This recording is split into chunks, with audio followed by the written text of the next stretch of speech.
सवाल করতে পৌঁছে যায় তো ওদিকে মুনকার নাকির তারে বারবার সওয়াল করছিল। তো ভাই একটু ভেঙে বলি, হুজুর গৌসে পাকের এক আসি হঠাৎ মারা যায়, কবরে এসে মুনকার নাকির সওয়াল করছে কি মান রব্বুকা মান দিনুকা মান নবিয়ুকা। তো সেই হুজুর গৌসে পাকের আসি ওই সময় তার পীরের জিকিরে ছিল কে ওদিকে মুনকার নাকির তারে বারবার সওয়াল করছিল, আর ওদিকে গৌসের আসি আপন পীরের জিকিরে ছিল। তো জবাব না পেয়ে মুনকির উঠাই গুর্জ মারিতে, আর গৌসে পাকের আশিক তখন মুনকির নাকিরকে এই কথা বলতে থাকে। কি বলতে থাকে লক্ষ্য রাখো, কে বলি শুনলে ও মুনকির আমার প্রশ্ন করিস না। হ্যালো ময়না পারবেন, কে বলি শুনলে ও মুনকির আমার প্রশ্ন করিস না, আমি গৌসের গোলাম তুই এটা ভুলিস না।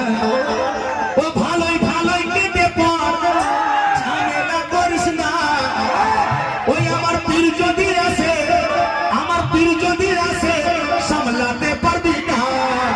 গৌসের কাশি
সুন্দর কথা লক্ষ্য রাখুন ভাই, আলামের কথার দিকে লক্ষ্য রাখুন।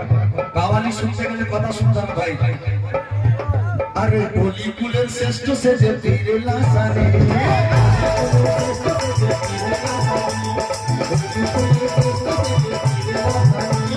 চার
ওই সময় রফ রফে ওঠার জন্য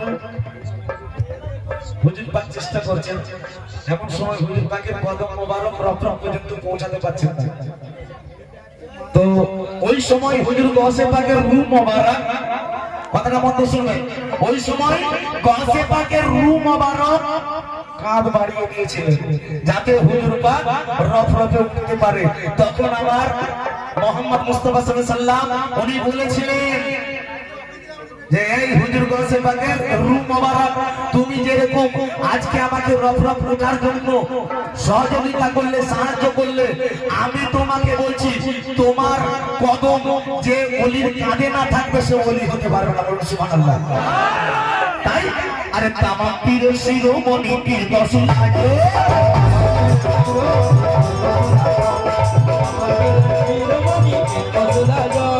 সকল ওলির কাঁধে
কথাই আল্লাহর ভরসা চলে।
শেষ কথা লক্ষ্য রাখো,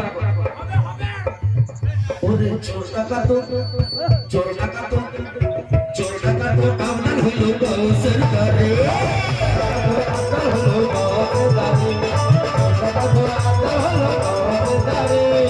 বন্ধারি সাত বেটা বাইচার তোমার চোরে বন্ধারি সাত বেটা বাইচার তোমার চোরে বন্ধারি সাত বেটা বাইচার তোমার চোরে ওরে সাকিল হোসেন কারো ভয় পিছু হাঁটে না